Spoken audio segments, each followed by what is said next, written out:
새해 첫날 잘 쉬셨습니까? 어떤 사람은 해돋이를 보러 가고 어떤 사람은 가족끼리 놀러 가는데 저는 좀 쉼을 가졌습니다.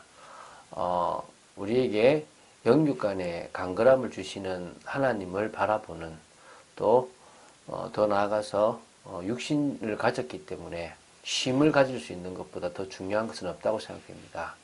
여러분의 인생에 은혜 중심으로 또 십자가 중심으로 또 말씀 중심으로 살아가는, 그래서 정말 하나님이 여러분을 사용하시는 축복 속에 있는 귀한 분들 되기를 주 예수 그리스도 이름으로 축원드립니다.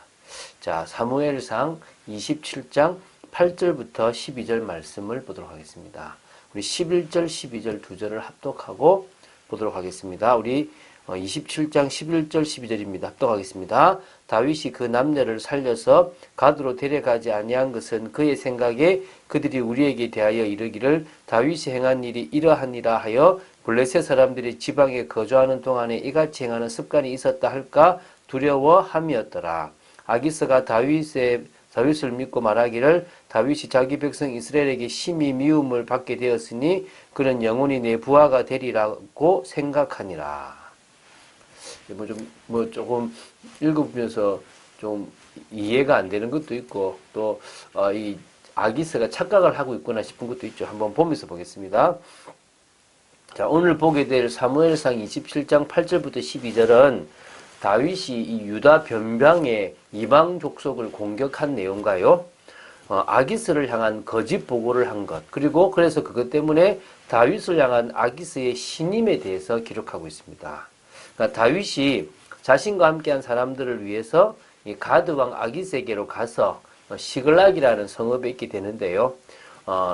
아기스 왕 밑에 있다 보니까 문제가 자꾸 생기는 겁니다. 왜냐하면 부하로서 그에게 충성을 맹세해야 되잖아요. 근데 이 한 나라의 왕이 될 사람이고 하나님을 섬겨야 될 이 다윗이 이 아기스의 부하로 있다는 게 쉽지는 않잖아요. 이제 그게 이제 자꾸 이제 다윗이 거짓말을 해야 되고 또 자기의 뜻과 상관없는 행동들을 해야 되는 것입니다. 그래서 그런 부분들을 좀 보면서요, 우리가 잘못된 선택을 할 경우에 그것에 대한 책임들이 계속 오게 된다는 것들을 기억해야 될 것입니다. 8절 9절을 먼저 보겠습니다. 다윗과 그의 사람들은 세 곳을 공격해가지고 사람들을 완전 다 죽여버렸어요.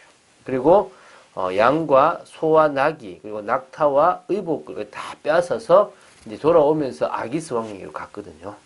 자, 그 세 곳은 이제 어디냐면 유다의 남쪽과 블레셋의 남쪽 지역에 사는 자들인데요. 옛적부터 바로 이제 그 술과 애굽 땅으로 지나는 지방의 그런 주민들입니다. 이게 먼저 볼 게 그술인데 그술, 기르스 사람 그리고 아말렉 사람인데요. 그술은 여호와가 이제 그러니까 여호수아가 이제 나이가 너무 늙어가지고 더 이상 가나안 땅 정복이 이제 불가능해졌을 때까지 정복하지 못했던 그런 족속입니다. 그래서 블레셋 남쪽에 거주하고 있어가지고 그대로 있었고요. 기르스는 사실 이 본문 외에는 잘 나오지 않는데 아마 이스라엘을 자주 괴롭혔던 그런 곳이 아닐까 봅니다. 또 아말렉은 이스라엘이 출애굽하여서 광야 생활을 할 때부터 이스라엘을 괴롭혔던 민족이고요. 여호와 하나님이 이 영원한 대적이라고 말씀하셨고요. 또 사울에게 완전히 진멸을 명한 바 있는데 완전히 진멸이 안 됐으니까 이번에 이제 멸하게 됐거든요. 그래서 다윗이 이제 이렇게 군사적 행동을 취했던 것에는요, 한 두 가지 이유가 있습니다. 첫 번째는 지금 자신의 휘하에 한 3천여 명 정도의 사람들이 있어요. 그들을 먹여 살리려고 그러면 생계 문제를 해결해야 되기 때문에 누군가를 약탈해야 되고 침노해야 된다는 거죠. 그러나 더 큰 이유는 이런 행동이, 군사적인 행동이 단순히 생계를 위한 것이 아니라 하나님의 명령에 따른 신앙적 대의 명분과 하나님의 백성을 괴롭히는 자들을 응징하는 이 거룩한 전쟁이었다는 겁니다. 그러니까 다윗이 비록 블레셋의 그 부하로 있었지만 기름 부음 받은 자로서 의 역할도 감당했다라고 보시면 됩니다. 그래서 자신이 싸움을 하고 이 모든 것들을 시글락으로 가지 않고 아기세계로 가지고 간 것은 당신에 대한 나의 충성심이 변함이 없다라는 것을 보여주기 위한 다윗의 계획으로 보시면 되겠죠. 10절에 다시 다윗이 오니까 아기스가 깊었잖아요. 누구를 침노했냐라고 묻습니다. 누구를 공격했는지에 따라서 다윗이 나한테 충성했는지 아닌지 알 수 있으니까. 아니, 다윗이 뭐냐면 유다 네겝과 여라무엘 사람과 그리고 겐 사람의 네겝입니다라고 얘기하는 겁니다. 자, 이게 지금 자신이 공격했던 곳하고는 다르잖아요. 이게 일종의 거짓말을 했습니다. 왜냐하면 이스라엘과 자신이 적대 관계에 있다라는 것이, 그러니까 이스라엘이 자기를 싫어할 수밖에 없다는 것이 블레셋 왕 아기스에게는 되게 기쁨이 되니까 이렇게 한 게죠, 그죠? 그래서 유다 네겝은 어디냐면 시므온 족속이 거주했던 곳이고요. 여라무엘은 유다 남부에 위치한 족속으로 유다 집에 속한 그 부족이었다 보면 되고요. 그래서 나중에 아말렉을 물리치고 나서 그 전리품을 나눌 때 이 여라무엘 족속에게도 전리품을 분배했던 부분이 나오거든요. 겐 족속은 이스라엘의 지도자 모세의 장인 이드로의 후손이라고 보면 됩니다. 그래서 가나안 정복 이후에 함께 가나안 땅에 정착했는데요. 역시 이제 유대 관계가 좋았다고 보면 되겠노. 그렇게 보시면 돼요. 그러니까 이 세 개 족속은 유다 땅 쪽에 있으니까 어떤 의미에서는 아기스가 봤을 때 그쪽을 쳤다는 것은 이스라엘과 적대 관계에 있게 됐다라고 생각을 하면 되겠죠, 그죠?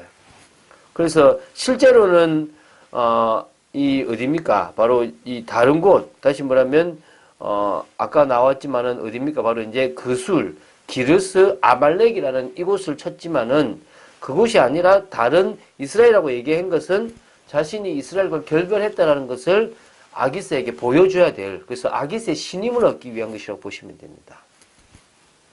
자, 11절 12절 보겠습니다. 그래서 이제 다윗은 이 세 곳의 남녀를 한 사람도 안 살려줬어요. 왜냐?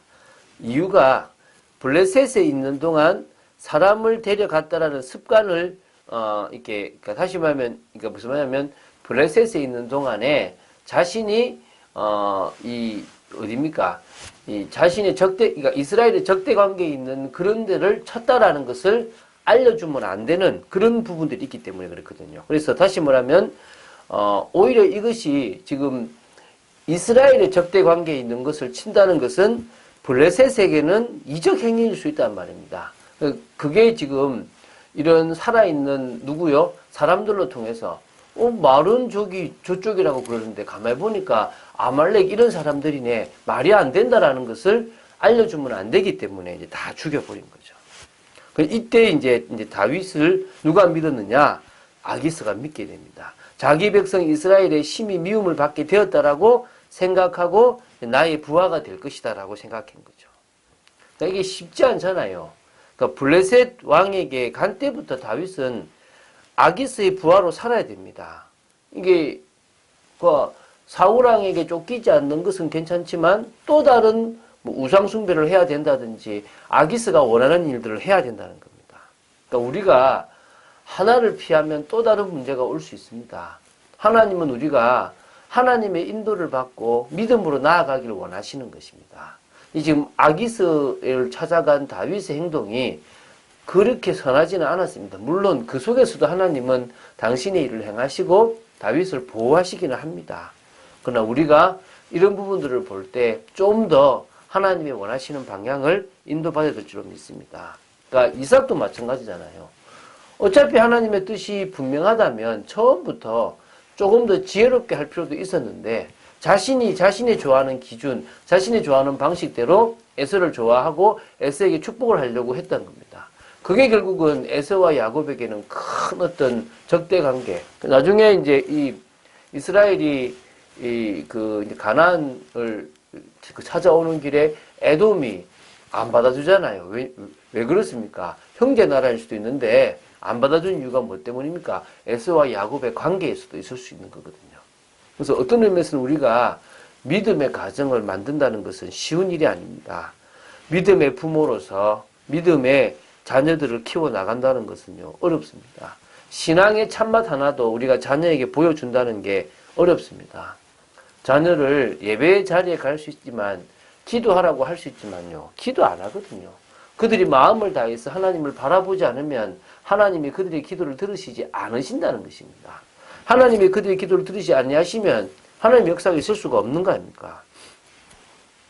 규모 있는 삶을 통해서 올바른 이 모델을 제시할 수 있는 그런 축복도 우리는 필요할 것입니다. 그래서 부모로서 세상과 구별된 삶을 보여주는 그런 거룩의 삶을 보여주는 게 필요할 걸로 믿습니다. 우리는 하나님의 걸작품입니다. 우리의 삶을 통하여 하나님께 영광 돌리는 우리의 작품들이 만들어진다면 그 또한 감사하고 기쁜 일일 거라고 믿습니다. 그런 축복을 누리는 여러분 되시기를 주 예수 그리스도 이름으로 축원드립니다. 주는 그리스도시요 살아계신 하나님의 아들심을 고백합니다. 말씀 따라가는 저희들 되기 원하며 하나님의 뜻을 이루는 저희들 되기 원합니다. 쉽게 결정하지 않게 하시고 또 지금 당장 좋은 길을 선택하기보다는 아버지 하나님 정말 하나님이 원하시는 길을 선택하기 위한 정말 기도와 몸부림 있게 하여 주시고 온전히 하나님을 믿고 맡기는 축복이 있도록 지켜 주시옵소서. 오늘도 주님을 바라봅니다. 정말 언약 정달에 성공하는 저희들 되도록 지켜 주시옵소서. 주 예수 그리스도 이름으로 기도드립니다. 아멘.